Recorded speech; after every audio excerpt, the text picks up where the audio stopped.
Hi friends, welcome back to ஷெலின் ஷியான். இப்போ நம்ம 4 வயசு குழந்தைக்கு எப்படி இந்த மாதிரி ஸ்கர்ட்டை அளவு எடுக்கிறதுன்னு பார்க்க போகிறோம். சரியா? இது மாதிரி ஒரு ஸ்கர்ட் எடுத்துக்கோங்க. இதில் எப்படி எப்படியெல்லாம் மெஷர்மெண்ட் பண்ணணுங்கிறத நான் இப்போ உங்களுக்கு சொல்லித்தரேன். ஓகேவா? இப்போ ஒரு நோட் எடுத்து இந்த மாதிரி நோட் பண்ணி வச்சுக்கோங்க. எப்போவுமே நம்ம அளவுகளை நோட் பண்ணி வச்சா நமக்கு கொஞ்சம் ஈஸியாக இருக்கும். பார்த்துக்கோங்க. இப்போ மார்பு சுற்றளவு அந்த கார்னர்லேருந்து இந்த கார்னர் வரையும் ரொம்ப கிளாத்தை இழுத்தெல்லாம் பிடிக்கக்கூடாது. ஓகேவா? இப்போ மார்பு சுற்றளவு பார்த்தீங்கன்னா 13 வருது. ரொம்ப இழுக்கவும் கூடாது, ரொம்ப லூஸ் விடவும் கூடாது. அதை இந்த மாதிரி எழுதிக்கங்க. எப்போவுமே நம்ம அளவுகளை நோட் பண்ணி வச்சு ஸ்டிச் பண்ணோம் அப்படின்னா நமக்கு கொஞ்சம் ஈஸியாக இருக்கும். நம்ம எக்ஸ்பீரியன்ஸ் வந்ததுக்கப்புறம் டைரெக்டாக கிளாத்தில் ப்ளேஸ் பண்ணி நம்ம பண்ணிக்கலாம். ஓகேவா?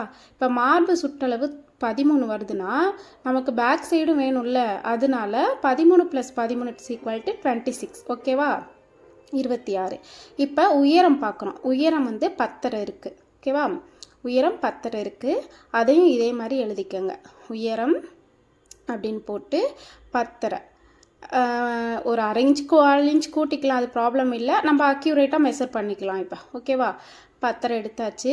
இப்போ கழுத்தோட அகலம் பார்க்க போகிறோம். பிகினர்ஸாக இருக்கவங்க கண்டிப்பாக ஸ்கேல் இந்த மாதிரி வச்சு நீங்கள் அளவு எடுக்கும்போது கிளாத்து நகலாது, ரொம்ப இது பண்ணாது. இப்போ ரொம்பலாம் இழுத்து பிடிக்கக்கூடாது. இழுத்து பிடிச்சா கழுத்து அகலமாக போயிடும். இப்போ இதோட அகலம் எவ்வளவு இருக்குது? 5 பாயிண்ட் இருக்குது, 5 இருக்குது. ஓகேவா? இப்போ கழுத்து அகலம்னு போட்டு நீங்கள் 5 இன்ச்சு போட்டுக்கோங்க. ஓகேவா? இது இதை எப்படி கன்வெர்ட் பண்ணுறதுன்னு நான் இதிலே சொல்லித்தரேன். இப்போ கழுத்தோட இறக்கம் பார்க்க போகிறோம். அதே மாதிரி இறக்கத்துக்கிட்ட அந்த ஸ்கேலை ப்ளேஸ் பண்ணிக்கோங்க. நீங்கள் பிகினர்ஸ் கண்டிப்பாக இந்த மாதிரி ஸ்கேல் ப்ளேஸ் பண்ணி அளவு எடுத்தீங்க அப்படின்னா உங்களுக்கு ஈஸியாக இருக்கும். இப்போ 3 இருக்குது. கழுத்தோட இறக்கம் எவ்வளோ இருக்குது? 3. அப்போ கழுத்து இறக்கம்னு போட்டு 3 போடணும். இப்போ முன்கழுத்தும் பின்கழுத்தும் ஒரே மெஷர்மெண்ட்டில் இருந்தால் நமக்கு ப்ராப்ளம் இல்லை, போட்டுக்கலாம். இல்லை பின்கழுத்து கொஞ்சம் ஏத்தமாக இருக்குது அப்படின்னா பின்கழுத்தையும் நீங்கள் மெஷர் பண்ணிக்கணும். இது சேமாக இருக்கனால நான் முன்கழுத்து மட்டும் தான் எடுத்தேன். இப்போ ஆம்கோல் எடுக்கிறோம். ஆம்கோல்லையும் இதே மாதிரி நீங்கள் ப்ளேஸ் பண்ணிக்கோங்க. ப்ளேஸ் பண்ணி அது ஆம்கோலோட லெங்க்த்து எவ்வளோ இருக்குன்னு பார்த்துக்கோங்க. ஆம்கோலோட லெங்க்த்து 4 இருக்குது. அப்போ ஆம்கோலோட லெங்க்த்து 4ன்னு சொல்லி எழுதிக்கோங்க. நீங்கள் ஒரு தடவைக்கு 2 தடவை வீடியோ பார்த்தீங்கன்னா தான் உங்களுக்கு புரியும். புரியலைன்னா கமெண்டில் கேளுங்க. 4 எழுதிட்டிங்களா? இப்போ என்ன பார்க்க போகிறோம் அப்படின்னு சொன்னால் இடுப்பு சுற்றளவு. இடுப்பு சுற்றளவு எவ்வளோ இருக்குன்னு இந்த மாதிரி ரொம்ப கிளாத்தை இழுத்துறாதீங்க, பெருசாக போயிடும். கரெக்டாக நம்ம எப்படி ப்ளேஸ் பண்ணோம்னா எப்படி இருக்குமோ அதே மாதிரி தான்.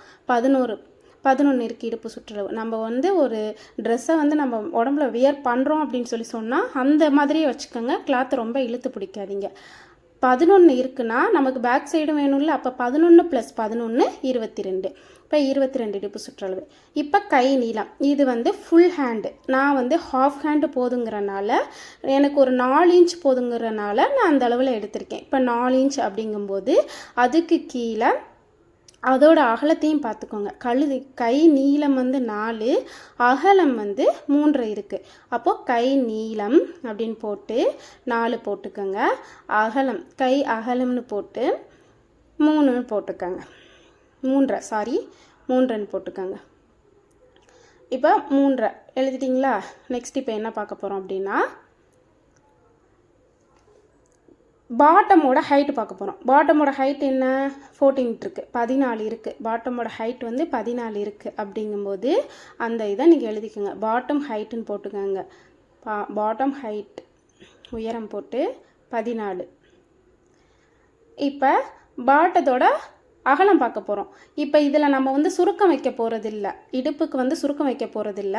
அதனால நம்ம அகலம் கம்மியாகவே எடுத்துக்கலாம். இப்போ பாட்டத்தோட அகலம் 23 இருக்குது. 23 இருக்கா?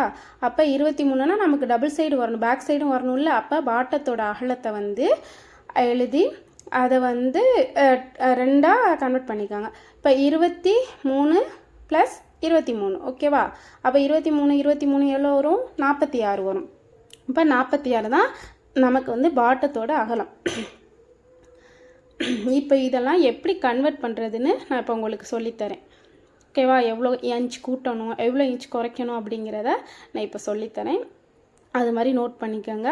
இங்கே நம்ம சுருக்கம் வைக்க போகிறதில்ல, அதனால் பாட்டத்தோட அகலம் இவ்வளவு இருந்தால் நமக்கு போதும். ஓகேவா? இப்போ நான் எப்படி கன்வெர்ட் பண்ணுறதுன்னு இப்போ சொல்லித்தரேன் பாருங்கள். இப்போ நம்ம மார்பு சுற்றளவை போய் பார்க்கலாம். இப்போ இந்த மாதிரி ஃபஸ்ட்டு ஒரு ட்ரா பண்ணிக்கோங்க. ஏன்னா நம்ம ஒன்று நோட் பண்ணும்போது இந்த மாதிரி ட்ரா பண்ணோன்னா தான் நம்ம என்னென்ன கற்றுட்டோம், என்ன மாதிரி நம்ம ஸ்டிச் பண்ணியிருக்கோங்கிறது நமக்கு தெரியும். இப்போ மார்பு சுற்றளவு 26 அப்படிங்கும்போது 26 4ஆல் டிவைட் பண்ணணும். ஏன்னா நம்ம டபுளாக ஃபோல்ட் பண்ணுவோம்ல. இப்போ உயரம் வந்து 10னா 1/2 இன்ச்சு ஷோல்டருக்கும் 1/2 இன்ச் கீழே மடிச்சடிக்கிறதுக்கும், கழுத்து அகலம் வந்து 5னா நமக்கு டோட்டல் கழுத்து அகலம் தான் 5. அதை நம்ம 2ஆக ஃபோல்ட் பண்ணி போடும்போது 2.5, அதை பாதியாக பிரிச்சுக்கணும். அதே மாதிரி கழுத்து இலக்கம் 3 இருக்கா, அதை அப்படியே போட்டுக்கோங்க. ஏன்னா நம்ம தையலுக்கு விட வேண்டாம். ஏன்னா மேலே வந்து நம்ம ஷோல்டருக்கு தையல் விட்டுருக்கோம்ல, அது பிடிச்சி அடிக்கும்போது கரெக்டாக வந்துடும். ஆம்கோல் 4, இடுப்பு சுற்றளவு வந்து 22 அப்படிங்கும்போது அதை 4ஆல் டிவைட் பண்ணிக்கணும். கை நீளம் 4ங்கும்போது 1/2 இன்ச் வந்து நம்ம தையலுக்கும் மேலே அடிக்கிறதுக்கும் கீழே 1/2 இன்ச் தையலுக்கும் போட்டு 5ன்னு போட்டுக்கோங்க. அகலம் வந்து உங்களுக்கு 3 தான் வரும். இப்போ பாட்டம் அகலம் உயரம் வந்து 14 + 1/2. நம்ம இந்த மடிச்சடிக்கிறதுக்கு அடிப்போம் பார்த்தீங்களா மேலே, அதுக்கு தையலுக்கு அது 15 மொத்தம். பாட்டமோட அகலம் 23 23 46, 46ஓட 1 இன்ச்சு தையலுக்கு, அப்போ 47. இந்த மாதிரி கன்வெர்ட் பண்ணிக்கோங்க அளவுகளை. இது மாதிரி கன்வெர்ட் பண்ணிவிட்டு இந்த மாதிரி ஒரு நம்ம ட்ரெஸ் நம்ம தைக்கும்போது நமக்கு கொஞ்சம் அக்யூரேட்டாக வரும். ஓகேவா? நீங்கள்